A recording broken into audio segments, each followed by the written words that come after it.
نحمده ونصلي على رسوله الكريم اما بعد فاعوذ بالله من الشيطان الرجيم بسم الله الرحمن الرحيم رب اشرح لي صدري ويسر لي امري واحلل عقدة من لساني يفقهوا قولي الحمد لله حمدا اللهم ربنا لك الحمد السماوات وملء الارض وملء ما شئت من شيء بعد اہل الثناء والمجد احق ما قال العبد وكلنا لك عبد اللهم لا مانع لما اعطيت ولا معطي لما منعت ولا ينفع ذا الجد منك الجد۔ تعریف اللہ ہی کی ہے، بہت زیادہ تعریف، پاکیزہ اور بابرکت تعریف، جیسے کہ ہمارا رب پسند فرمائے اور جس پر وہ راضی ہو جائے اور جس سے وہ خوش ہو جائے۔ اے اللہ، تو ایسی تعریف کا مستحق ہے کہ جس سے آسمان و زمین بھر جائیں اور جس کو تو چاہے وہ بھر جائے۔ تو ہی ثنا اور بزرگی کے لائق ہے، اور بندہ جو کہے تو سب سے زیادہ اس کا حقدار ہے۔ ہم سب تیرے بندے ہیں۔ اے اللہ، تو جو چیز عطا کر دے اسے کوئی روکنے والا نہیں، اور جس سے تو کوئی چیز روک لے اسے کوئی دینے والا نہیں، اور تیرے مقابلے میں کوشش کرنے والے کی کوشش فائدہ مند نہیں۔ سب تعریف اور سب شکر اللہ ہی کے لیے ہے، جو ایک مرتبہ پھر ہمیں سال کے سب سے بہترین دنوں میں داخل کر رہا ہے۔ اللہ تعالیٰ سے دعا ہے کہ ہمیں ان اوقات سے بہترین طور پر فائدہ اٹھانے کی توفیق دے۔ ان دنوں کے بارے میں قرآن مجید کی جن آیات سے استدلال کیا جاتا ہے وہ سورۃ الفجر کی آیات ہیں۔ ارشاد باری تعالیٰ ہے، اعوذ باللہ من الشیطان الرجیم، بسم اللہ الرحمن الرحیم، والفجر وليال عشر والشفع والوتر واللیل اذا یسر هل فی ذلک قسم لذی حجر۔ قسم ہے فجر کی اور 10 راتوں کی، اور جفت اور طاق کی، اور رات کی جب وہ چلتی ہے، یقیناً اس میں عقل والے کے لیے بڑی قسم ہے۔ اللہ سبحانہ وتعالیٰ نے کچھ چیزوں کی قسم کھائی تاکہ ہم ان کی طرف متوجہ ہوں، ان کو اہمیت دیں، جن میں سب سے پہلے فجر ہے، اور فجر سے مراد وہ روشنی ہے جو طلوع شمس سے پہلے مشرقی افق سے نمودار ہوتی ہے۔ اللہ نے فجر کی قسم کھائی ہے جو رات کا آخری حصہ ہے اور دن کا آغاز ہے۔ تو رات کے لوٹنے اور دن کے آنے میں اللہ کی قدرت کی نشانی ہے۔ فجر امید کی ایک کرن ہوتی ہے کہ ہمیں ایک نیا دن مل رہا ہے،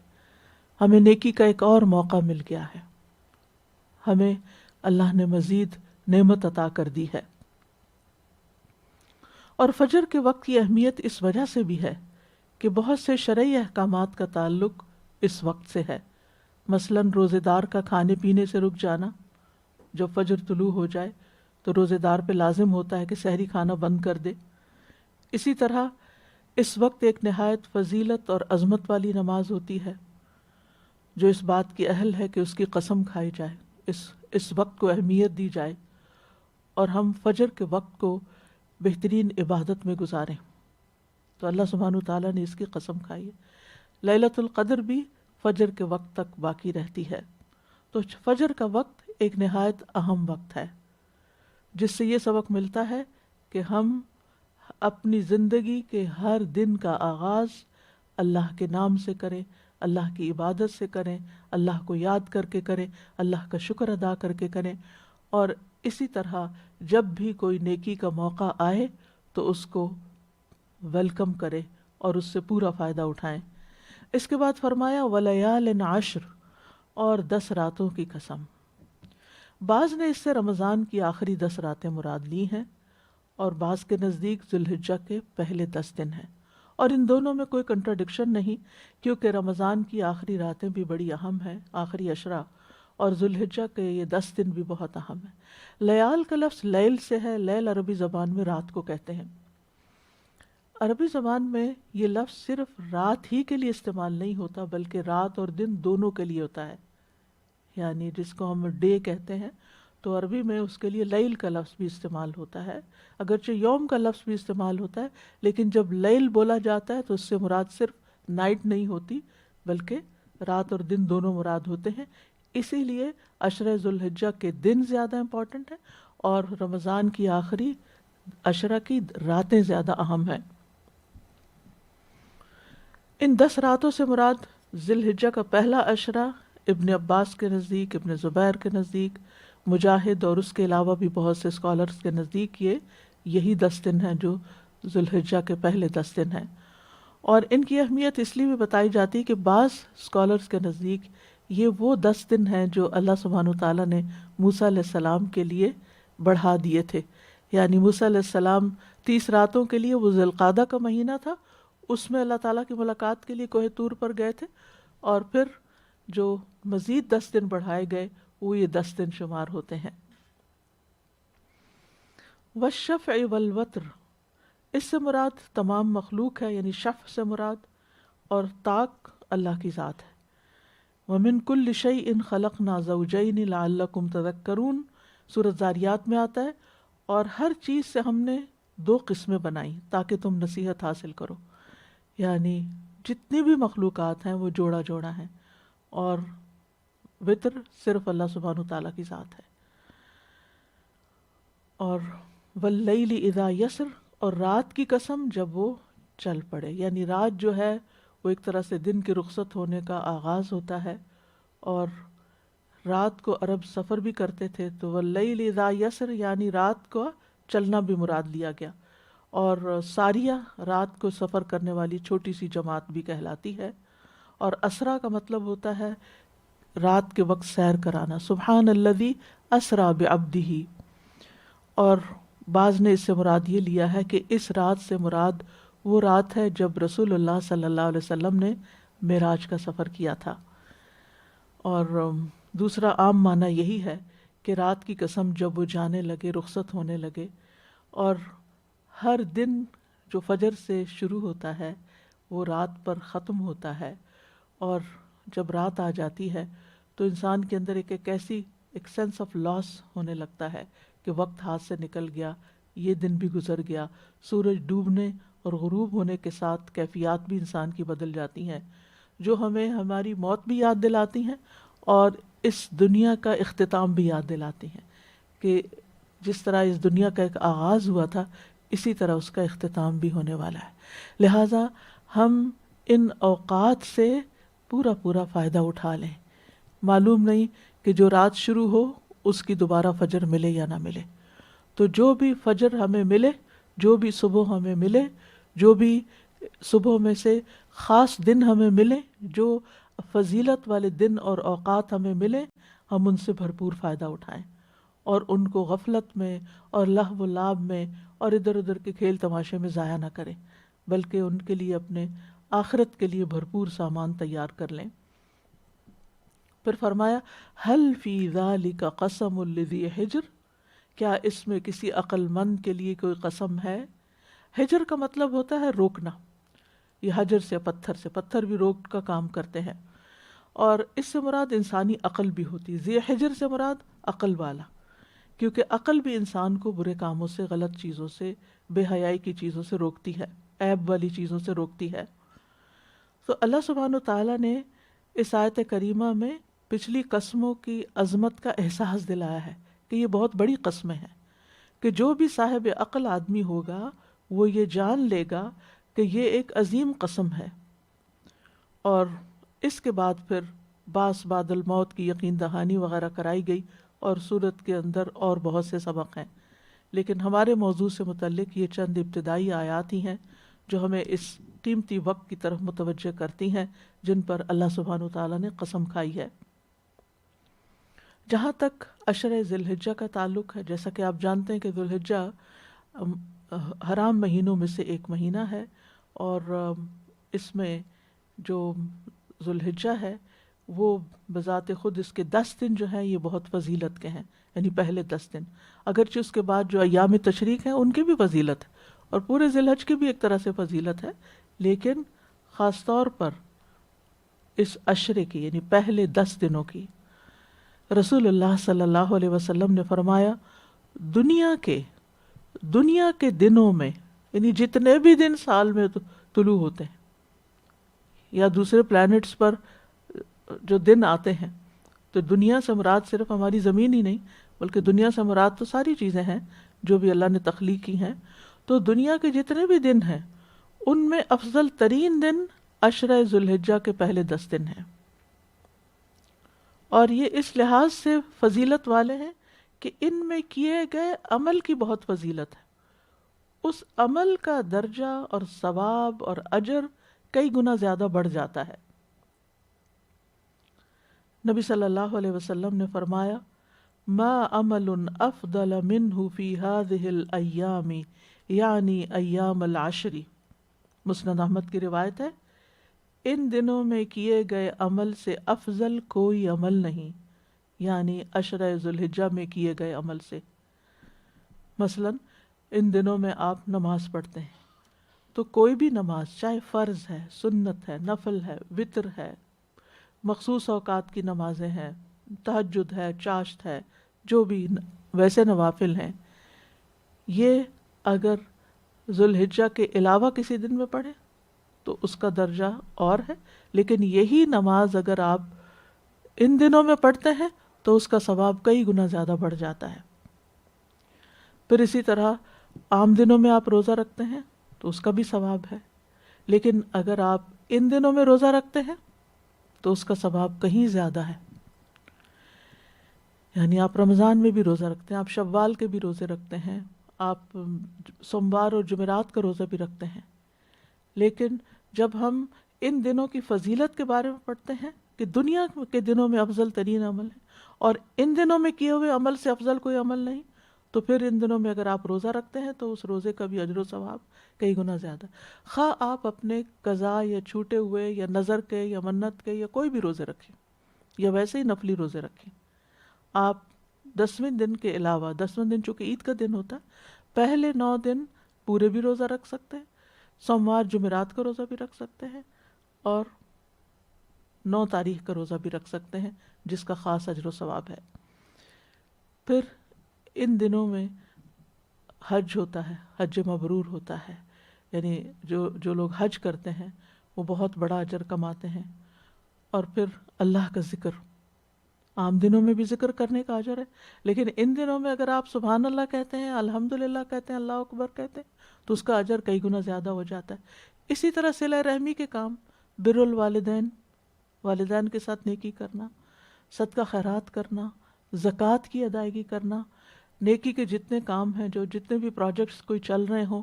ان کے اندر کنٹریبیوشن کرنا۔ مثلا پچھلے دنوں ہم نے درخت لگانے کے بارے میں بات کی تھی کہ جو لوگ درخت لگاتے ہیں پھر جب تک وہ درخت باقی رہتے ہیں ان کا اجر و ثواب ہوتا ہے۔ مثلا ایک درخت کے جتنے بھی پتے ہیں وہ سارے جو تسبیح کرتے ہیں، جب تک آپ کا لگایا ہوا درخت باقی ہے اور وہ تسبیح کر رہا ہے، اس کی تسبیح کا اجر بھی آپ کو ملے گا۔ اس کا اگر کوئی پھل جاتا ہے یا اس کا سایہ ہوتا ہے یا وہ آکسیجن پروڈیوس کرتا ہے یا کسی بھی طرح کا، یا اگر کوئی میڈیسنل پراپرٹیز ہیں اس کے اندر، اس سے کوئی لوگوں کو فائدہ پہنچتا ہے، تو یہ ساری کی ساری جو نیکی ہے اس کی یا اس کا جو ریوارڈ ہے وہ واپس پلٹ کے آتا ہے درخت لگانے والے کو۔ اسی طرح اگر آپ کوئی پانی کا بندوبست کرتے ہیں، کوئی کنواں کھدواتے ہیں، کوئی واٹر کولر کا انتظام کرتے ہیں، کوئی پائپ لائن کہیں بچھواتے ہیں، کوئی کسی بھی طریقے سے لوگوں کو پانی کی سپلائی دیتے ہیں، کہیں واٹر ٹینک بنوا دیتے ہیں، تو وہ سب بھی اگر ان دنوں میں کوئی بھی آپ کسی پروجیکٹ میں حصہ ڈالتے ہیں تو وہ سال کے باقی سارے دنوں سے زیادہ افضل صدقہ شمار ہوگا۔ اور اسی طرح اعادت کرنا، بعض اوقات انسان خود جا کر اعادت نہیں کر سکتا، لیکن اگر کوئی بیمار ہے آپ اس کو کال کر لیتے ہیں، آپ اس کو میسج بھیج دیتے ہیں۔ اور اعادت کا طریقہ یہ نہیں کہ جا کے کسی کے سر پہ سوار ہو جائیں تو آپ اعادت کر رہے ہیں۔ اب تو آپ کو ہاسپٹل بھی جانے کی اجازت نہیں ہوتی، مریض کے پاس بھی عموماً نہیں جا سکتے، اور جس قسم کی بیماری کووڈ کی شکل میں آئی ہے تو آپ ویسے ہی اوائڈ کرتے ہیں کسی مریض کے پاس جانا، تو آپ اس کو اچھے میسج بھیج سکتے ہیں جس سے اس کی دل جوئی ہو، ایسی احادیث بھیج سکتے ہیں، ایسے ریمائنڈر بھیج سکتے ہیں، ایسے اذکار بھیج سکتے ہیں کہ جس سے اس کی ذہنی، قلبی، جسمانی، روحانی حالت جو ہے وہ بہتر ہو، اور یہ بھی عیادت کا بہترین طریقہ ہے۔ صلہ رحمی میں یہ ہے کہ آپ اپنے رشتہ داروں کو، اگر آپ کے پاس لسٹ بنائی ہوئی، کیونکہ میں نے تو ایکسل پہ ایک لسٹ بنائی ہوئی ہے جس میں سب کے نام لکھے ہوئے ہیں، اور مجھے جب کوئی کام کرنا ہوتا ہے تو میں اس لسٹ کو کھولتی ہوں اور میں دیکھنا شروع کر دیتی ہوں کہ کس رشتہ دار کے ساتھ کب کانٹیکٹ ہوا اور اس کے ساتھ کیا خیر و بھلائی ہوئی ہے، اور کچھ نہیں تو دعا کیا کی کسی کے لیے۔ تو اگر آپ بھی اسی طرح کی ایک اپنے کمپیوٹر پہ سیو کر لیں لسٹ بنا کے، یا پھر اگر آپ ویسے کسی ڈائری میں لکھ کے رکھ لیں، تو اس سے پھر یہ ہے کہ یاد دہانی ہوتی ہے کہ ہم کس کو کتنا پوچھ لیں۔ اور اس میں رشتہ داروں میں ضروری نہیں کہ جو آپ کے ہم عمر ہیں یا آپ سے بڑے ہیں صرف انہی کے ساتھ صلہ رحمی کریں، بچوں تک کے ساتھ کریں، جو آپ کے بہن بھائیوں کے یا رشتہ داروں کے جو بچے ہیں اور بچوں کے بھی بچے ہیں، ان سب کے سب سے پہلے تو نام آنے چاہیے، اور پھر آپ ان کو ان کے حال حوال معلوم کرتے رہیں، ان کی خیر خیریت دریافت کرتے رہیں، ان کے لیے کچھ نہ کچھ میسج بھیجتے رہیں۔ تو انشاءاللہ یہ سارے کام اگر آپ پلان کر لیں، یعنی ان دنوں میں اگر اگلے سال کے لیے پلان کر لیں، کیونکہ اس سال کا اختتام بھی ہو رہا ہے، تو سال بھر میں جو ہم نے محرم سے کام شروع کیے اب تک، تو وہ ان کا جائزہ لینے کا بھی وقت ہے، اپنا محاسبہ کرنے کا بھی وقت ہے۔ تو جہاں آپ جن جن ایریاز میں کوتاہی کرتے رہے ہیں ان کو دوبارہ سے رینیو بھی کر سکتے ہیں، اور اس لیکچر کا مطلب اور مقصد بھی یہی ہے کہ ہم اپنے آپ کو یاد دہانی کرائیں، ورنہ یہ آیات بھی ہم پڑھ چکے ہیں، ان کی تفسیر بھی پڑھ چکے ہیں، یہ احادیث بھی ہم پڑھ چکے ہیں، یہ ہمیں معلومات، ساری معلومات ہیں۔ تو مقصد یہاں معلومات میں اضافہ کرنا نہیں ہے، ان معلومات کو تر و تازہ کرنا ہے، یاد دہانی کرانا ہے، اور عملی نکات سیکھنے ہیں کہ کرنا کیا ہے، کرنے کے کام کیا ہیں اور کیسے کرنا ہے۔ ایک یہ ہے کہ what to do، کیا کیا کرنا ہے، اور ایک یہ کہ how to do، کس طرح کرنا ہے کہ ہم بھولیں نہیں، ہمیں یاد رہے کہ یہ ہمارے کرنے کے، یعنی ہماری ذمہ داریوں میں سے، اور اس سے انسان جو ہے وہ اپنے درجات کو کئی گنا یعنی اللہ کے نظر میں بڑھا سکتا ہے، یا اللہ کے فضل سے اور اللہ کی رحمت سے۔ اور اس بارے میں پھر ہمیں یہ بار بار یاد دہانی اپنے آپ کو کرانا ہے کہ جو بھی کام نیکی کا میں اللہ کی خاطر ان دنوں میں کروں گی وہ سال کے باقی دنوں سے کہیں زیادہ بہتر ہے۔ سنن ترمذی کی روایت ہے، ابن عباس کہتے ہیں کہ رسول اللہ صلی اللہ علیہ وسلم نے فرمایا، ذی الحجہ کے 10 دنوں کے مقابلے میں، ذی الحجہ کے ان 10 دنوں کے مقابلے میں دوسرے کوئی دن ایسے نہیں جن میں نیک عمل اللہ کو ان دنوں سے زیادہ محبوب ہوں۔ کوئی اور دن ایسے نہیں، اس کا مطلب ہے کہ بہت بڑا خزانہ ہاتھ آنے والا ہے کہ جس سے آپ زیادہ سے زیادہ فائدہ اٹھا سکیں۔ لوگوں نے عرض کیا، اللہ کے رسول، اللہ کی راہ میں جہاد کرنا بھی نہیں؟ تو رسول اللہ صلی اللہ علیہ وسلم نے فرمایا، اللہ کی راہ میں جہاد کرنا بھی نہیں، سوائے اس مجاہد کے جو اپنی جان اور مال دونوں لے کر اللہ کی راہ میں نکلا، پھر کسی چیز کے ساتھ واپس نہیں آیا، یعنی خود بھی گیا، مال بھی گیا، سب کچھ ہی دے دیا اس نے اللہ کے راستے۔ تو ہم میں سے کون ہے جو اپنا سب کچھ دے دے اللہ کے راستے میں؟ نہ جان باقی رہے، نہ مال باقی رہے۔ یہ تو چند خوش نصیب لوگوں کے حصے میں آتی نا ایسی چیز۔ تو اس کے برابر، یعنی جتنا اس کو ثواب ملے گا اس کے برابر ثواب ملنے والا ہے ان دنوں میں نیک اعمال کا، لہٰذا اس کی طرف پوری توجہ رکھنی چاہیے۔ پھر اسی طرح ایک اور روایت میں آتا ہے، نبی صلی اللہ علیہ وسلم نے فرمایا، اللہ تعالیٰ کے نزدیک عشرہ ذی الحجہ کے دنوں سے بہترین دن کوئی نہیں۔ ایک آدمی نے عرض کیا، اے اللہ کے رسول، کیا یہ افضل ہیں یا ان کی گنتی کے برابر اللہ کے راستے میں جہاد کرنا؟ آپ نے فرمایا، ان کی گنتی کے برابر اللہ کے راستے میں جہاد کرنے سے بھی زیادہ یہ افضل ہے۔ یعنی یہ 10 دن ہے نا، تو اگر آپ 10 دفعہ جہاد میں شریک ہوئے تو اس سے بھی افضل ہو جائے گا اگر آپ یہ 10 دن عبادت میں گزارتے ہیں اور نیک کاموں میں گزارتے ہیں، سوائے اس شخص کے جس کا چہرہ مٹی میں ملا دیا گیا ہو، یعنی شہید ہو گیا اور وہ قبر میں دفن کر دیا گیا۔ اسی طرح ایک اور روایت کے الفاظ ہیں، اللہ کے نزدیک ذوالحجہ کے 10 دنوں میں کیے گئے نیک اعمال بہت پاکیزگی اور بہت بڑے ثواب کا باعث ہیں۔ یعنی ہم سب چاہتے ہیں کہ ہمارا تزکیہ ہو، ہم تزکیہ چاہتے ہیں اور ہماری بری عادتیں ہم سے دور ہوں، اور ان بری عادتوں اور کوتاہیوں اور غفلتوں کی جگہ نیک عادتیں ہمارے اندر آ جائیں اور ہم اللہ تعالیٰ کے اور قریب ہو جائیں، ہمارا دل صاف شفاف ہو جائے، ہماری روح کا تزکیہ ہو جائے، ہمارے اخلاق کا تزکیہ ہو جائے، ہمارے دل دماغ کا تزکیہ ہو جائے، ہمارے مال کا تزکیہ ہو جائے، تو یہ ان دنوں میں ایک بہت بڑا موقع اللہ تعالیٰ نے دیا ہے۔ اب دیکھیے کہ رمضان کا ایک موقع تھا، اس میں ہمیں کچھ نہ کچھ عبادت کا موقع ملا، کچھ نئی عادتیں ہم نے ڈالیں الحمدللہ، اور ہر سال یہ کوشش ہوتی ہے کہ رمضان کے بعد ہم پچھلے سال سے بہتر انسان ہوں۔ پھر کچھ نہ کچھ وقت کی مصروفیت کے ساتھ ہم پھر کچھ بھولنے لگتے ہیں، پھر اللہ تعالیٰ یہ 10 دن دے دیتے ہیں قریب سے ہی کہ ہم نیا سال شروع ہونے سے پہلے پھر اپنے آپ کو بہترین انسان بنا سکیں۔ اور یہ 10 دن اس لیے بھی فضیلت والے ہیں کہ یہ حرمت والے مہینے میں آتے ہیں۔ اللہ تعالیٰ نے ان مہینوں کے بارے میں قرآن مجید میں فرمایا ہے فَلَا تَظْلِمُوا فِيهِنَّ أَنفُسَكُمْ، ان مہینوں میں اپنی جانوں پہ ظلم نہ کرو۔ ظلم کیا ہوتا ہے؟ کسی کے حق میں کمی، یعنی اپنے حق میں کمی نہ کرو، یعنی نیکی کے کام چھوڑ کر اور گناہ کے کام کر کے اپنے اوپر ہی ظلم کرنا ہوتا ہے۔ تو ان میں خاص طور پر گناہوں سے بچو، کیونکہ جہاں جس موقع پر نیکی کرنے کا ثواب زیادہ ہوتا ہے وہاں گناہ کرنے سے گناہ بھی زیادہ ہو جاتا ہے۔ پھر اسی طرح سورۃ الحج میں فرمایا ذَلِكَ وَمَن يُعَظِّمْ شَعَائِرَ اللَّهِ فَإِنَّهَا مِن تَقْوَى الْقُلُوبِ، جو شاعر اللہ کی تعظیم کرتا ہے تو بے شک یہ دلوں کے تقوی میں سے ہے، یعنی یہ دن شاعر اللہ میں سے ہیں، اور اگر ہم ان کا احترام کرتے ہیں، ان میں لغو و لہو سے بچتے ہیں اور ان میں عبادت کی طرف متوجہ ہوتے ہیں، تو اس کا مطلب یہ ہے کہ ہمارے دلوں میں تقوی موجود ہے۔ اسی طرح سورۃ الحج میں آتا ہے ذَلِكَ وَمَن يُعَظِّمْ حُرُمَاتِ اللَّهِ فَهُوَ خَيْرٌ لَهُ عِندَ رَبِّهِ، یہ اور جو کوئی اللہ کی حرمتوں کی تعظیم کرے تو وہ اس کے لیے اس کے رب کے ہاں بہتر ہے۔ فَهُوَ خَيْرٌ لَهُ عِندَ رَبِّهِ، تو ان دنوں کی جو تعظیم ہے اور ان دنوں کا جو اہتمام ہے اور ان دنوں میں جو نیک اعمال کے لیے جد و جہد ہے وہ پھر ہمارے ہی لیے بہتر ہوگا، ہمارے رب کے نزدیک، یعنی رب کے نزدیک پسندیدہ ہے۔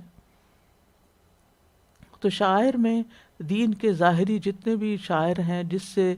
دین کا پتہ چلتا ہے، شاعر جو ہوتا ہے نا شعیرہ سے ہے، شعیرہ کہتے ہیں نشانی کو، یعنی جو سمبل ہوتا ہے، نشان ہوتا ہے، جس کو دیکھ کے کوئی چیز پہچانی جاتی کہ اچھا یہ اس چیز کی علامت ہے، یعنی کچھ علامتیں ہوتی ہیں مختلف کام، مثلا رکوع سجدے جو ہیں نماز کی علامتیں ہیں، تو نماز بھی شاعر اللہ میں سے ہے، زکوٰۃ بھی شاعر اللہ میں سے ہے، حج کے مناسک بھی شاعر اللہ میں سے ہیں، عمرہ کے مناسک بھی، اور اسی طرح قربانی کے جانور بھی، اور حرام مہینے بھی۔ تو یہ جو شاعر اللہ میں سے جو چیزیں ہوتی ہیں ان کی طرف توجہ کرنی چاہیے اور ان کا اہتمام کرنا چاہیے۔ حافظ ابن حجر فتح الباری میں ان 10 دنوں کی تعظیم کے کچھ اسباب بتاتے ہیں کہ کیوں ان کی تعظیم ہے اتنی زیادہ، کیوں یہ دن باقی دنوں سے زیادہ امتیازی شان رکھتے ہیں، الگ ہیں۔ وہ کہتے ہیں کہ کیونکہ ان میں بڑی بڑی عبادات جمع ہو جاتی ہیں، یعنی ان دنوں میں بہت سی عبادتیں ایک جگہ ہو جاتی ہیں۔ مثلا رمضان میں تو روزہ، نماز، صدقہ وغیرہ ہو گیا، تلاوت اور ذکر اذکار اور باقی نیکی کے کام، لیکن اس میں حج نہیں ہوتا۔ ان دنوں میں آپ روزے بھی رکھ سکتے ہیں، حج بھی ہوتا ہے، ذکر اذکار بھی ہوتے ہیں، قربانی بھی ہوتی ہے، اور اسی طرح باقی نیکیاں بھی۔ تو وہ کہتے ہیں کہ ان دنوں میں حج ہے جو اسلام کے ارکان میں سے ایک عظیم رکن ہے۔ الحج اشہر معلومات، حج چند مہینے ہیں جو معلوم ہیں، اور یہ معلوم مہینے شوال، ذوالقعدہ اور ذوالحجہ کے پہلے 10 دن ہیں۔ اور حج مبرور کی جزا جنت کے سوا کچھ نہیں، یعنی ان دنوں میں اتنا بہترین کام اللہ تعالیٰ نے انسانوں کے لیے لکھ دیا کہ جو اگر انسان اس کو پرفارم کر لے تو اس کا بدلہ جنت ہے، یعنی کیش میں جنت ملے گا۔ اور خصوصاً اگر وہ فرض حج ہو۔ ہمارا عموماً یہ خیال ہوتا ہے کہ شاید عمرے کا ثواب زیادہ ہوگا، حج تو فرض ہے نا، تو فرض ادا کرنے کا کیا، اس کو ہم فار گرانٹیڈ لیتے ہیں۔ یاد رکھیے فرض کی ادائیگی کا ثواب نفل کی ادائیگی سے زیادہ ہے۔ مثلاً آپ نماز میں فرض بھی پڑھتے ہیں، نفل بھی پڑھتے ہیں، تو فرض کا ثواب زیادہ ہوگا۔ فرض روزہ رکھنے کا، قضا کرنے کا ثواب زیادہ ہے، زکوٰۃ ادا کرنے کا ثواب زیادہ ہے۔ اسی طرح اگر اور ہم پر کچھ واجبات ہیں، اپنے فرائض ہیں، ہمارے اوپر جو کوئی ذمہ داریاں ہوتی ہیں فرض کے درجے کی کسی کیپیسٹی میں، تو ان کو ادا کرنا زیادہ ثواب کا باعث ہوتا ہے۔ آگے میں انشاءاللہ اس کی مزید وضاحت بھی کروں گی کہ یہ بہترین دن ہے تو بہترین کام پھر کون سے ہوتے ہیں اور ان کو کیسے جج کریں گے کہ یہ بہترین ہے باقی کاموں کی نسبت، کیونکہ بعض اوقات ہمارے سامنے 2-3 چیزیں آ جاتی ہیں تو ہمارے لیے ڈیسیجن لینا مشکل ہوتا ہے کہ اس میں سے کیا کریں اور کیا نہ کریں، تو اس کے لیے بھی ہمارے پاس کرائیٹیریا ہونا چاہیے۔ ابو ہریرہ رضی اللہ عنہ سے روایت ہے، وہ کہتے ہیں کہ رسول اللہ صلی اللہ علیہ وسلم نے فرمایا، ایک عمرہ دوسرے عمرے تک ان گناہوں کا کفارہ ہے جو ان کے درمیان کیے گئے ہوں، اور حج مبرور کی جزا تو جنت ہے۔ اب آپ فرق دیکھ رہے ہیں کہ عمرہ اور عمرے کے بیچ کے گناہ، یعنی عمرہ گناہوں کی معافی کا ذریعہ ہے اور حج جنت میں داخلے کا ذریعہ ہے۔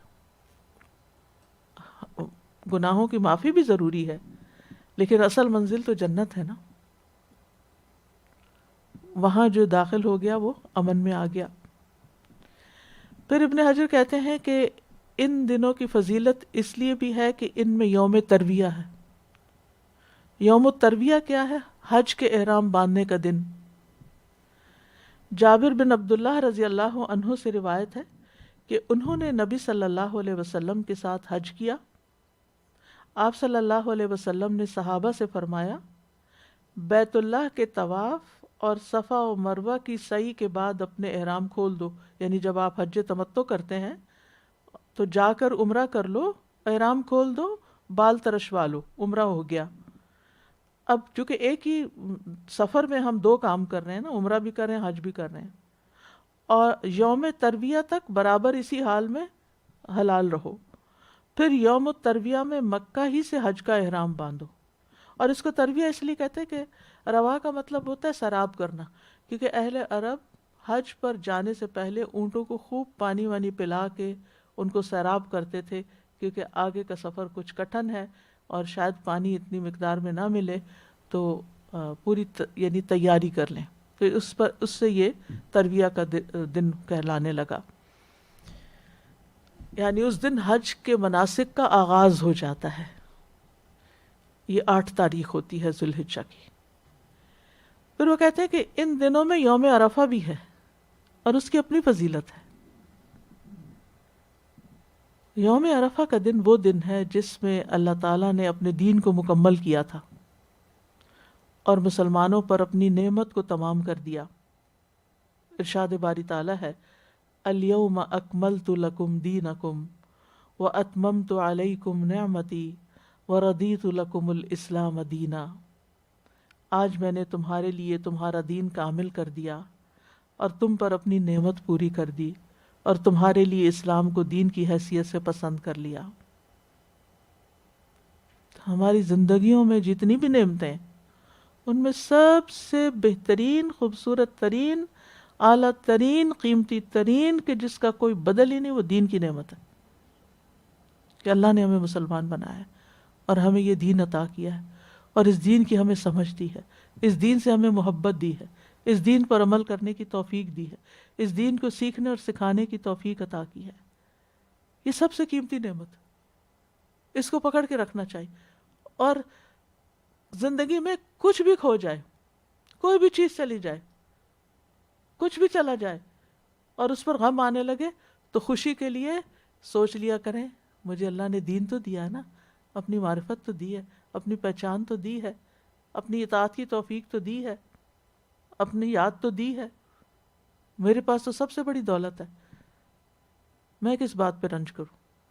تو کسی چیز کے کھونے کا، جانے کا، بے وفائی کا، چھوڑنے کا آپ کو پھر رنج نہیں ہوگا، کیونکہ آپ کے پاس اتنا بڑا خزانہ ہے کہ جس کے برابر کوئی چیز نہیں، دنیا کی ہر چیز سے قیمتی چیز ہے۔ ہوا خیر مما یجمعون، آپ کو اللہ نے قرآن جیسی نعمت دی ہے جو ہر اس چیز سے بہتر ہے جسے لوگ سمیٹ رہے ہیں۔ کسی دنیا دار، کسی دولت مند، کسی دنیاوی اعتبار سے بہت بڑے انسان کی کوئی بڑائی جو ہے وہ آپ کو متاثر نہ کرے اور کسی احساس کمتری میں مبتلا نہ کرے کہ ہائے میں بیچاری، میرے پاس تو یہ نہیں، میں کیوں اس سے محروم رہ گئی۔ اگر زندگی میں کسی بھی چیز کی محرومی ہے، کوئی بھی چیز کم ہے جس کی وجہ سے لوگ آپ کو دیکھتے ہیں تو کہتے ہیں ہائے بیچاری، اس کے پاس یہ نہیں ہے، وہ نہیں، کوئی بیچارے نہیں۔ جس کے پاس دین کی دولت ہے وہ سب سے امیر ہے، اس کے پاس سب کچھ ہے۔ تو یہ چیز انسان کے اندر ایک شکر کے جذبات پیدا کرتی ہے، اور جس دل میں شکر آ جاتا ہے وہاں سے غم اور دکھ نکل جاتا ہے۔ تو یہ دن نعمت کے تمام ہونے کا دن ہے، اور وہ بھی اسی عشرہ ذی الحجہ کا دن ہے۔ اللہ تعالیٰ اہل عرفہ کے لیے آسمان دنیا پہ نزول فرماتا ہے، یعنی اس دن کو خاص اہمیت دیتا ہے۔ مسند احمد کی روایت ہے، نبی صلی اللہ علیہ وسلم نے فرمایا بے شک اللہ عز و جل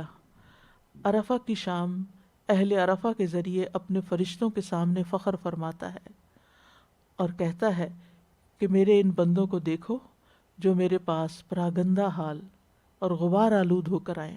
یعنی تھکے ہارے ماندے، گرمی ہے، رش ہے، بے آرامی ہے، سب کچھ ہے، لیکن پھر بھی کہاں کہاں سے سفر کر کے، مال خرچ کر کے، تھک کر یہ یہاں آج اس میدان میں آ کھڑے ہوئے ہیں، یہاں وقوف کرنے کے لیے۔ تو اللہ سبحانہ تعالیٰ ان لوگوں پر فخر فرماتے ہیں، فرشتوں کو دکھاتے ہیں کہ دیکھو ان بندوں کو۔ اللہ تعالیٰ خود بھی نظر فرماتے ہیں اور فرشتوں کو بھی دکھاتے ہیں۔ تو قابل رشک ہے وہ بندے جنہیں اس دن عرفہ میں کھڑے ہونے کا موقع مل جائے۔ یہ دن آگ سے آزادی کا دن ہے۔ صحیح مسلم کی روایت ہے، حضرت عائشہ فرماتی ہیں رسول اللہ صلی اللہ علیہ وسلم نے فرمایا اللہ سبحانہ تعالیٰ عرفہ کے دن سے زیادہ کسی دن میں اپنے بندوں کو دوزخ سے آزاد نہیں کرتا، یعنی سب سے زیادہ پورے سال میں سب سے زیادہ جس دن لوگوں کو آگ سے نجات ملتی ہے، ان کی بخشش ہوتی ہے، وہ عرفہ کا دن ہے۔ اور اللہ اپنے بندوں کے قریب ہوتا ہے،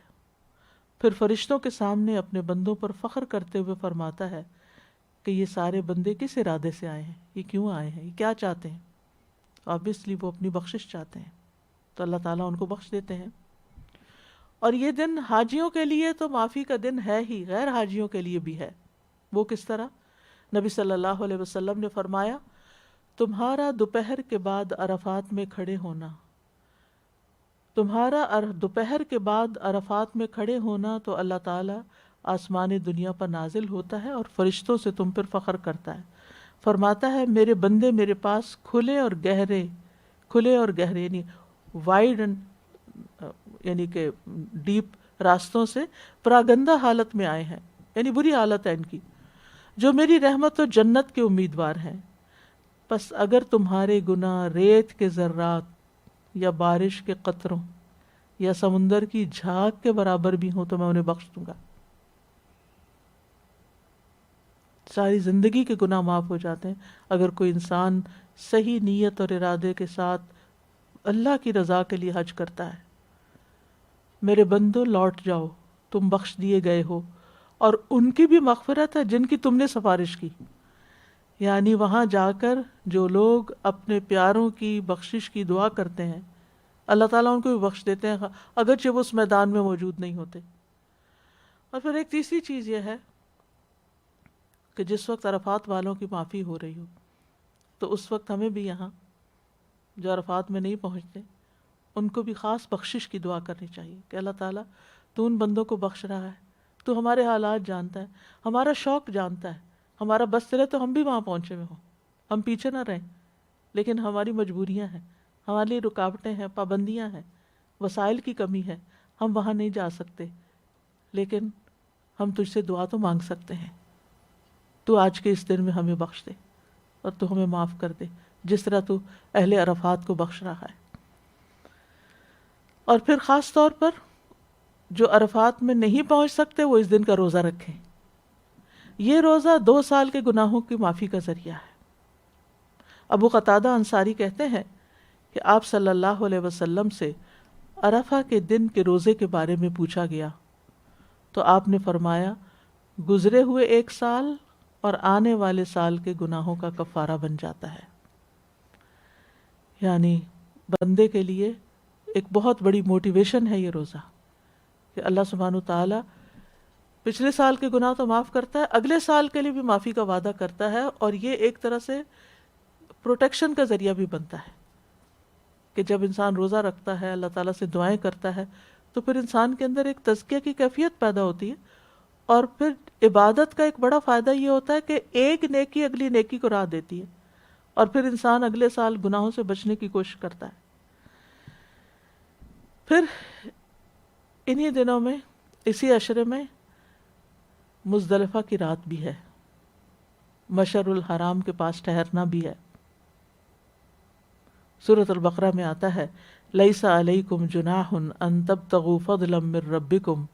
فاذا افضتم من عرفات فاذکروا اللہ عند المشعر الحرام واذکروہ کما ہداکم وان کنتم من قبلہ لمن الضالین۔ تم پر کوئی گناہ نہیں کہ اپنے رب کا کوئی فضل تلاش کرو، یعنی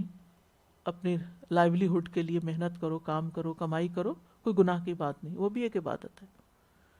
اور اگر کوئی شخص حج کے دوران بھی ساتھ ساتھ اپنے گزارے کے لیے کوئی کام بھی کر رہا ہے تو کوئی اس کا بھی حج ہو جائے گا۔ پھر جب تم عرفات سے واپس آؤ تو مشعر حرام کے پاس اللہ کو یاد کرو، یہ بھی اللہ تعالیٰ کا حکم ہے، اور یہ حاجیوں کے لیے ہے، اس رات وہاں ٹھہرنا مزدلفہ۔ اور اگر آپ نے حج کیا تو آپ کو معلوم ہوگا کہ وہ رات بھی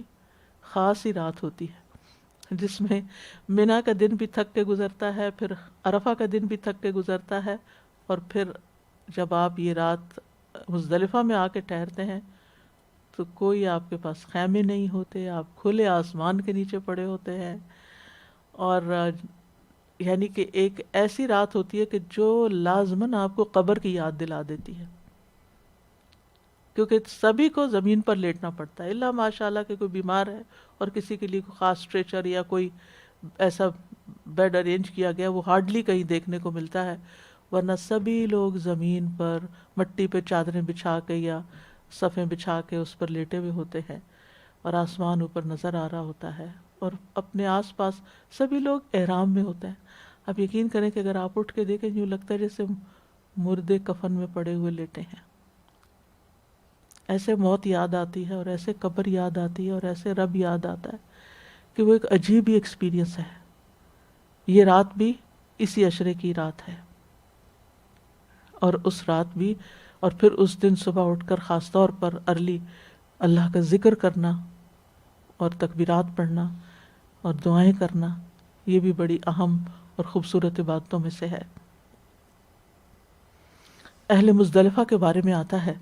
بلال بن رباح سے روایت ہے کہ نبی صلی اللہ علیہ وسلم نے مزدلفہ کی صبح ان سے فرمایا اے بلال لوگوں کو خاموش کراؤ، پھر فرمایا بے شک اللہ نے تمہارے اس جمع ہونے میں یعنی مزدلفہ میں تم پر احسان فرمایا ہے کہ تمہارے نیکوکاروں کی وجہ سے تمہارے گناہ گاروں کو بھی بخش دیا ہے، یعنی نیک لوگوں کی دعائیں اللہ نے سنی ہیں، انہوں نے جو گناہ گاروں کے حق میں دعائیں کی ہیں اس وجہ سے ان کی بھی بخشش ہو گئی ہے، اور تمہارے نیکوکاروں نے جو مانگا اللہ نے انہیں وہ بھی عطا کر دیا۔ یعنی آج کی رات میں جو دعائیں کی اور یہ صبح اٹھ کر جو اللہ کو پکارا تو تمہاری یہ دعائیں بھی قبول ہو گئیں۔ یہ نبی صلی اللہ علیہ وسلم نے مزدلفہ والوں کو خوشخبری دی تھی۔ انہی دنوں میں اللہ تعالیٰ کی عبادت کرتے ہوئے شیطان کو کنکریاں مارنے کا عمل بھی ہے، وہ بھی اسی عشرے میں ہوتا ہے۔ آپ ویسے جائیں عمرے پہ جا کے کنکریاں ماریں اس کا کوئی فائدہ نہیں، لیکن اگر آپ اس عشرے کے 10 تاریخ کو کنکریاں مارتے ہیں تو اس کا بہت بڑا اجر ہے۔ نبی صلی اللہ علیہ وسلم نے فرمایا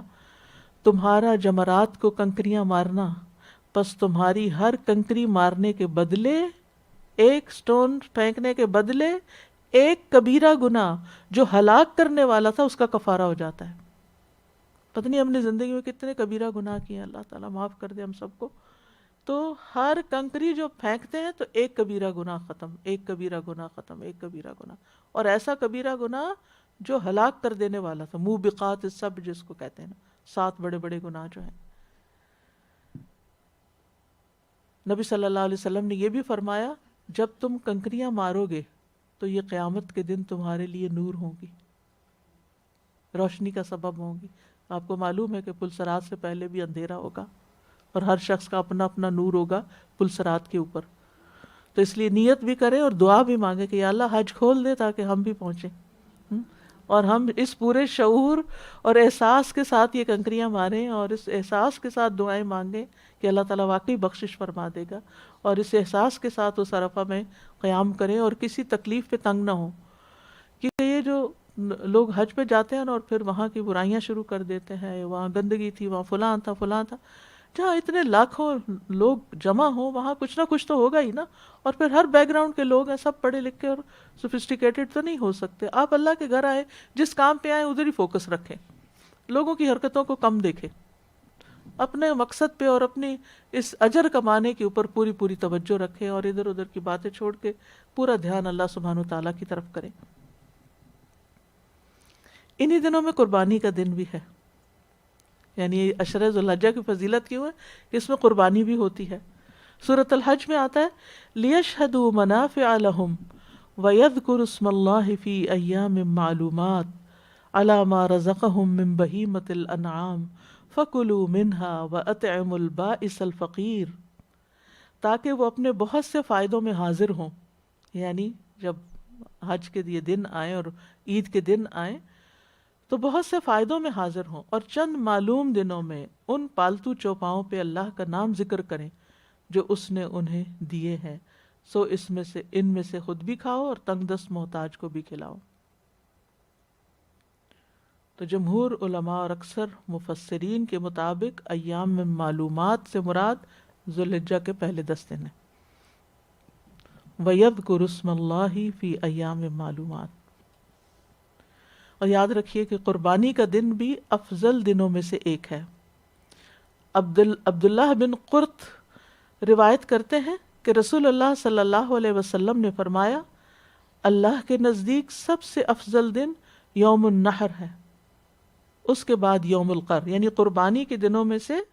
سب سے افضل 10واں دن ہے، اور پھر 11واں دن، اور پھر یعنی کہ پہلے دن کی قربانی زیادہ افضل ہے، پھر اس کے بعد سیکنڈ ڈے کی، پھر تھرڈ ڈے کی۔ اور قربانی بذات خود ایک بہت افضل عمل ہے۔ ابو بکر صدیق رضی اللہ عنہ روایت کرتے ہیں،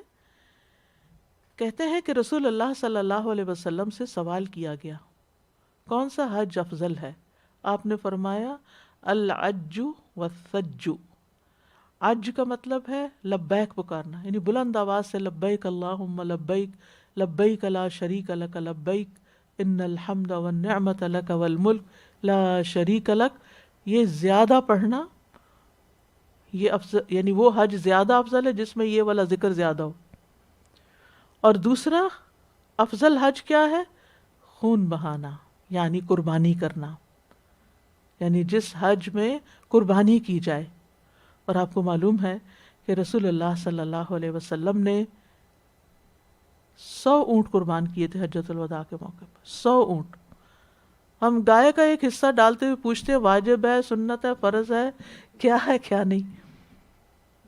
یہاں دیں، پاکستان میں دیں، کس کو نہ دیں، اور کیا صرف اپنے لیے کریں یا اپنی امی ابو کو بھی اس میں شامل کر لیں۔ کتنے ہمارے، ٹھیک ہے معلومات حاصل کرنی چاہیے، لیکن اس سے آگے بھی بڑھ کے سوچنا چاہیے کہ میری وسعت کیا ہے، کیونکہ قربانی تو قرب حاصل کرنے کا ذریعہ ہے نا، اللہ کی محبت قربانی مانگتی ہے، تو اپنی جانیں نہیں تو جانور ہی قربان کر دیں۔ تو یہ اللہ تعالیٰ کو بہت پسند ہے، کیونکہ اس میں غریبوں کو کھانے کو ملتا ہے، اور پھر اس سے ایک انسان کے اندر ایک ولولہ اور ایک جوش پیدا ہوتا ہے کہ میں یہ اللہ کی خاطر قربان کر رہا ہوں، اللہ کے حکم پر، اپنے مال میں سے۔ آپ کی وسعت کیا ہے یہ دیکھیں، آپ ایک بکرا کر سکتے ہیں، آپ ایک گائے کر سکتے ہیں، آپ ایک اونٹ کر سکتے ہیں، آپ 10 اونٹ کر سکتے ہیں، آپ کیا کر سکتے ہیں، ضرورت کتنی ہے؟ کیونکہ آپ دیکھیے بہت سارے لوگ جن کو ہم اپنے یعنی الہدا سے جو قربانیاں کرواتے ہیں، ہم مختلف دور دور کی جگہوں پر، یقین مانیں اس سال میں صرف اس ایک موقع پر گوشت کھاتے ہیں جو عید قربان کے موقع پر ہوتا ہے۔ اس کے علاوہ نہ ان کے ہاں جانور ہوتے ہیں، نہ وہ قربان کرتے ہیں، نہ ان کو کوئی اور جا کے وہاں اتنی دور تکلیف اٹھاتا ہے بانٹ کے آنے کی۔ تو ہم اپنے جیسا نہ سمجھے کہ جب جی چاہیں آرڈر کر لیں، خود نہیں جا سکتے تو اوبر سے منگوا لیں کچھ، وہاں ایسی سہولتیں نہیں ہیں۔ اللہ کی ایک بڑی مخلوق کی ایک بڑی تعداد ایسی ہے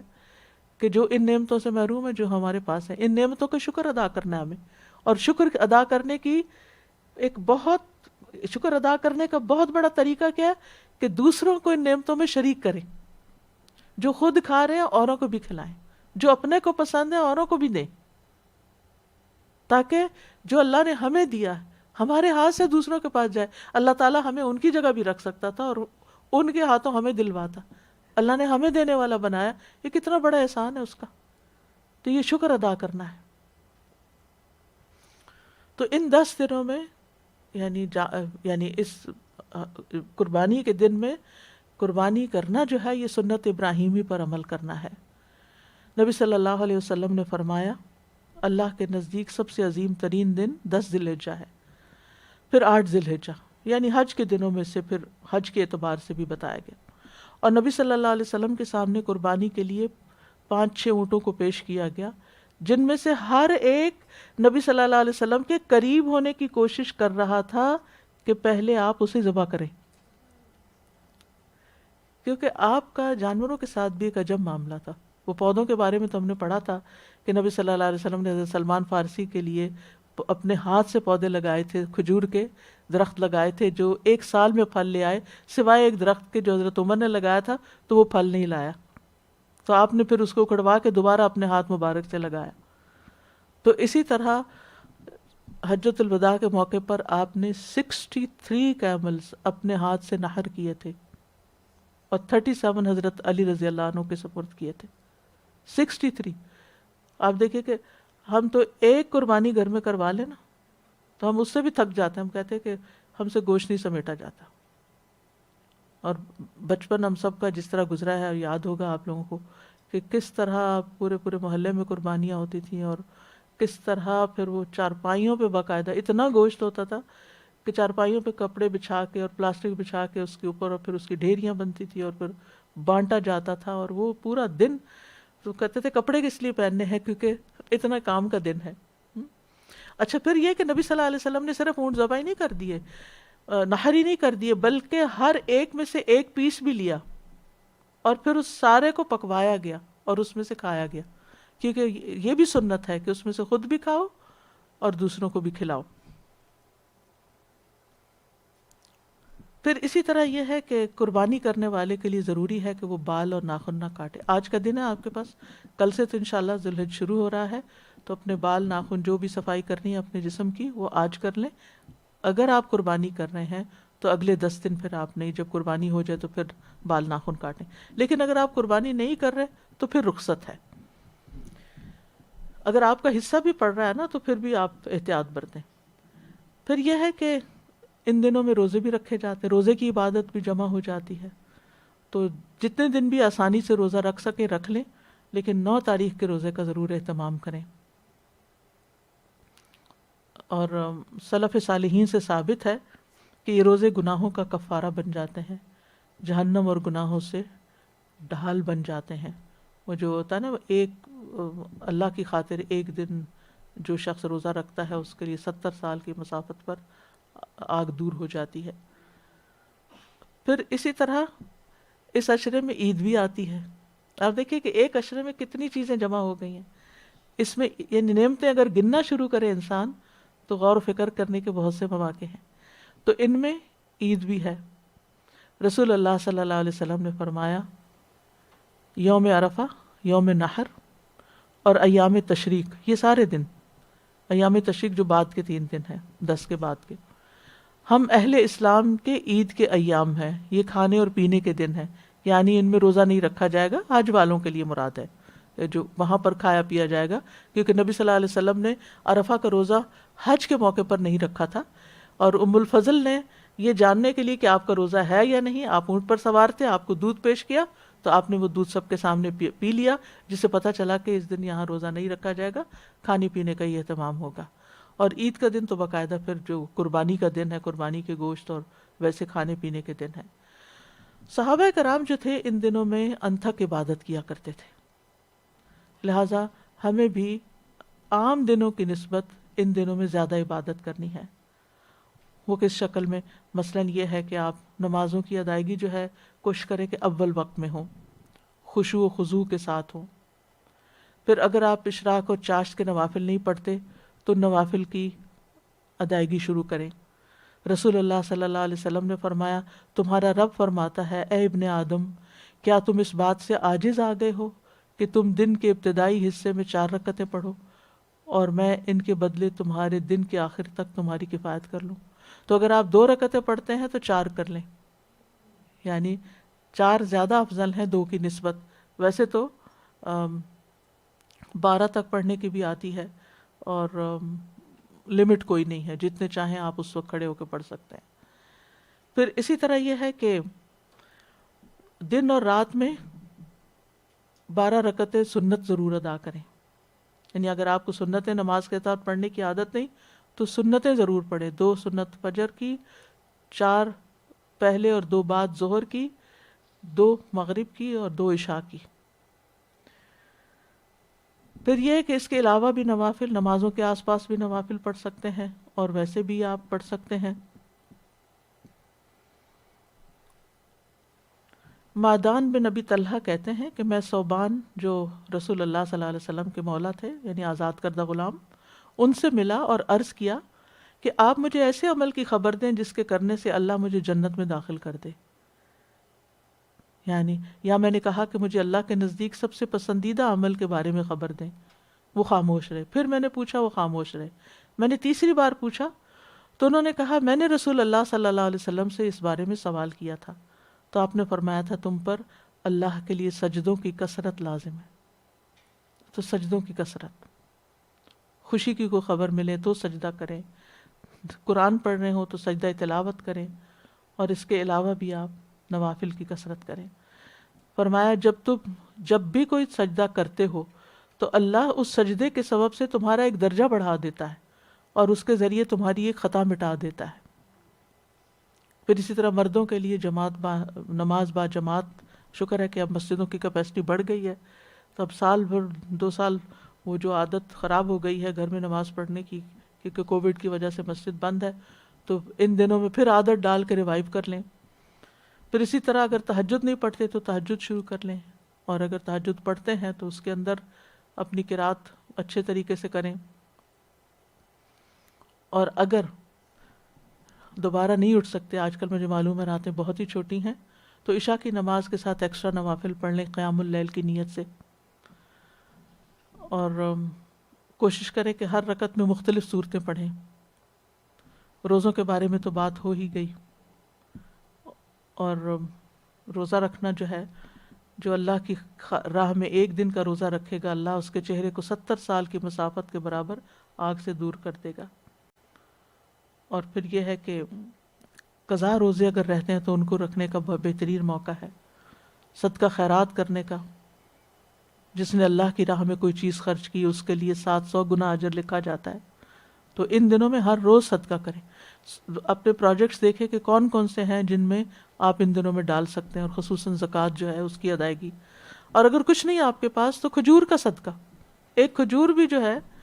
وہ پہاڑ برابر بن جاتی ہے اگر اللہ کی خاطر آپ کچھ دیتے ہیں۔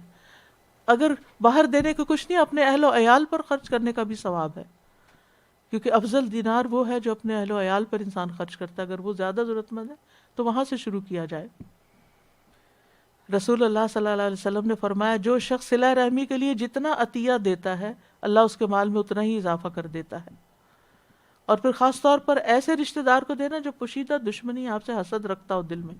کبھی آپ سے خوش نہ ہو، کبھی شکریہ ادا نہ کرے، جب آپ دے تو وہ کہے یہ تو تھوڑا ہی ہے. کچھ ایسے بھی کردار ہر خاندان میں ہوتے ہیں. تو وہ یہ نہ سوچے ان کو تو آئندہ میں نے نہیں دینا، یہ تو تھینک یو بھی نہیں بولتے. نہیں، تھینک یو تو چاہیے ہی نہیں نا، اللہ کی خاطر دینا ہے اور وہ صدقہ زیادہ افضل ہوگا. پھر یتیموں پر، مسکینوں پر، مسافروں پر، طالب علموں پر، ان تمام چیزوں کو دیکھیں کہ کہاں کہاں آپ، یعنی ایک لسٹ بنا لیں کہ کہاں کہاں آپ دے سکتے ہیں. ہر جگہ تھوڑا تھوڑا تھوڑا ضرور ڈالیں تاکہ وسیع مواقع ملیں. پھر قرآن مجید سے تعلق، کیونکہ قرآن کی تلاوت ایسی تجارت ہے جس میں گھاٹا ہے ہی نہیں. ان الذین یتلون کتاب اللہ واقاموا الصلاۃ وانفقوا مما رزقناہم سرا وعلانیۃ یرجون تجارۃ لن تبور. یعنی قرآن کی تلاوت، نماز پڑھنا، زکوٰۃ دینا، اللہ کے راستے میں خرچ کرنا، یہ ایسی تجارت ہے جس میں کوئی نقصان نہیں. وخیرکم من تعلم القرآن وعلمہ. اگر آپ دوسروں کو سکھاتے ہیں تو جاری رکھیے اس کو سکھانا. تلاوت قرآن زمین و آسمان میں تذکروں کا باعث ہے. جن کو اللہ توفیق دے روز 3 سپارے پڑھیں تو 10 دن میں قرآن بھی پورا ہو سکتا ہے. اور نفلی، ابن رجب کہتے ہیں نفلی اعمال میں عظیم عمل جس کے ذریعے انسان اللہ کا تقرب حاصل کر سکتا ہے وہ قرآن کی کثرت سے تلاوت ہے، اور اس کو غور و فکر اور تدبر کے ساتھ خوب سمجھ کر سننا ہے. یعنی تلاوت سنیں بھی اور دھیان سے سنیں، اور اگر کوئی حفظ کر رہے ہیں تو اس کو دہرائیں، معنی پر غور کریں، عمل کی باتیں اس میں سے نکالیں. پھر ذکر کی کثرت. نبی صلی اللہ علیہ وسلم نے فرمایا کوئی دن اللہ کے ہاں ان 10 دنوں سے زیادہ عظمت والا نہیں، اور نہ ہی کسی دن کا عمل اللہ تعالیٰ کو ان 10 دنوں کے عمل سے زیادہ محبوب ہے. تم ان 10 دنوں میں کثرت سے لا الہ الا اللہ، اللہ اکبر اور الحمدللہ کہو. یہ خاص ذکر ہے ان 10 دنوں کا، لا الہ الا اللہ. آپ کو پتہ نا لا الہ الا اللہ پڑھنے والے کے لیے خوشخبری، جتنی دفعہ آپ لا الہ الا اللہ پڑھتے ہیں جنت کی خوشخبری ملتی، جنت کی خوشخبری ملتی. اور پھر یہ ہے کہ وَاذْكُرُوا اللَّهَ كَثِيرًا لَعَلَّكُمْ تُفْلِحُونَ، کامیابی کا ذریعہ ہے، سکون کا باعث ہے، اور افضل الذکر لا الہ الا اللہ ہے. ایک دفعہ سبحان اللہ اور الحمدللہ کہنے سے زمین و آسمان بھر جاتا ہے. صحابہ اور تابعین ان دنوں میں کثرت سے تکبیرات پڑھتے تھے، بازاروں کی طرف نکل جاتے اور تکبیرات پڑھتے. خاص طور پر حضرت عبداللہ بن عمر اور ابو ہریرہ کے بارے میں آتا ہے، اور لوگ ان کی تکبیر سن کر تکبیر کہتے. اور پھر ایام تشریق میں خاص طور پر نمازوں کے بعد کی تکبیرات، عورتیں بھی تکبیرات کہتی. عمر رضی اللہ عنہ منا میں اپنے خیمے کے اندر تکبیر کہتے تو مسجد میں لوگ سنتے، وہ کہتے اور بازار والے پھر کہتے، نہیں ایک سلسلہ چل پڑتا، یہاں تک کہ سارا منا تکبیرات سے گونج جاتا. کیا منظر ہوگا. ابن عمر منا کے ان دنوں میں نمازوں کے بعد بستر پر، خیمے میں، راستے میں، دن کے تمام حصوں میں تکبیرات پڑھتے رہتے تھے. میمونہ رضی اللہ عنہ یوم النحر کے میں تکبیر کہتی تھیں، اور عورتیں ابان بن عثمان اور عمر بن عبدالعزیز کے پیچھے مسجد میں مردوں کے ساتھ تکبیرات پڑھتی تھیں. یعنی مسجد کے اگلے سے میں وہ پڑھ رہے ہوتے تھے، پیچھے عورتیں بھی پڑھ رہی ہوتی تھیں. اور بلند آواز سے تکبیرات پڑھنی چاہیے. بچوں کو لگا دے اس کام پہ گھر پہ، اگر کوئی نہیں ہے گھر میں تو کوئی تکبیرات پلے کر دے تاکہ وہ بھی لگی رہیں اور ہم بھی ساتھ ساتھ پڑھتے رہیں. اور عام تکبیرات کیا ہیں؟ اللہ اکبر لا الہ الا اللہ واللہ اکبر وللہ الحمد، اللہ اکبر کبیرہ والحمد للہ کثیرہ وسبحان اللہ بکرۃ واصیلا، اللہ اکبر وللہ الحمد، اللہ اکبر واجل اللہ اکبر علی ما ہدانا. پھر اللہ اکبر کبیرہ، اللہ اکبر کبیرہ، اللہ اکبر واجل اللہ اکبر وللہ الحمد، یعنی سب سے بڑا اور جلیل ہے اللہ. اور پھر یہ ہے کہ آخر میں اللہم اغفر لنا، اللہم ارحمنا بھی پڑھ سکتے ہیں. اور پھر یہ ہے کہ عبادات کے ساتھ ساتھ خدمت خلق کے کام ضرور کرتے ہیں. والدین کے ساتھ حسن سلوک سب سے بڑی نیکی ہے جب انسانوں کی خدمت کی بات آتی ہے. اور وہ لوگ جو والدین کے مقام پر ہیں، والدہ نہیں تو خالہ ہیں، ساس ہیں، دادی دادا ہیں، نانی نانا ہیں، روحانی والدین استاد ہیں، یعنی معاشرے کے بزرگ لوگ ہیں، جو بوڑھے لوگ ہیں، ان سب کی خیر خبر کرنا اور ان کے لیے نیکی، ان کے ساتھ نیکی کرنا، کیونکہ افضل ترین عمل کے بارے میں جب نبی صلی اللہ علیہ وسلم سے پوچھا گیا تو آپ نے فرمایا وقت پہ نماز پڑھنا، اور پھر والدین کے ساتھ نیکی کرنا، پھر اللہ کے راستے میں جہاد کرنا، اور پھر یہ ہے کہ دیگر رشتہ داروں کے ساتھ بھی صلہ رحمی کرنا، جو ہم سے کٹے ہوئے ہیں، جو ناراض ہیں، ان کو راضی کرنا، پڑوسیوں کی خبر گیری کرنا۔ نبی صلی اللہ علیہ وسلم نے ابو ذر سے فرمایا تھا جب تم سالن پکاؤ تو شوربہ زیادہ کر لو اور پڑوسی کی خبر گیری کرو۔ ضرورت مندوں کی مدد کرنا، سلام کو عام کرنا، آتے جاتے سلام کرنا، دین کی تعلیم و تبلیغ میں حصہ لینا،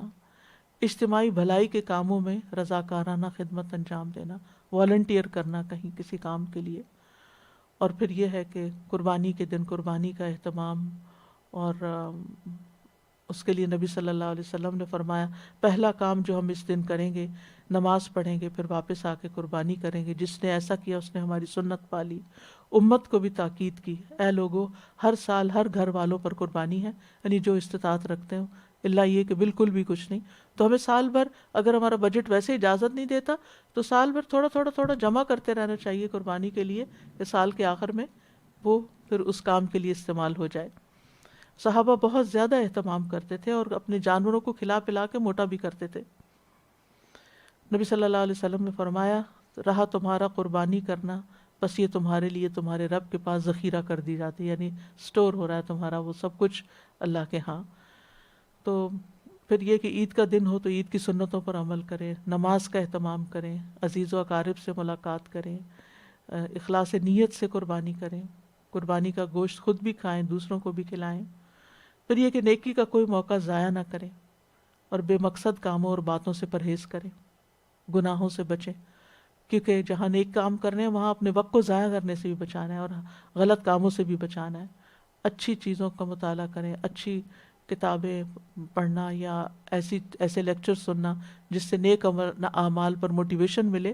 یہ ہماری پرائرٹیز میں سے ہونا چاہیے۔ اور اس کام میں صرف خود اکیلے نہیں چلنا، اپنے پیاروں کو، اپنے گھر والوں کو، اپنے بچوں کو، اپنے رشتہ داروں کو، دوستوں کو ساتھ شریک کرنا ہے، اور اگر ان کو موٹیویشن دلانی ہے تو اس لیکچر کا لنک آپ ان سے بھی شیئر کر لیں تاکہ وہ بھی سن کر تیار ہو جائیں۔ تو انشاءاللہ اگر آپ میں سے ہر شخص 10 لوگوں کو بتائے گا، وہ جو عمل کریں گے وہ آپ کے حصے میں بھی لکھا جائے گا انشاءاللہ۔ وآخر دعوانا ان الحمد للہ رب العالمین۔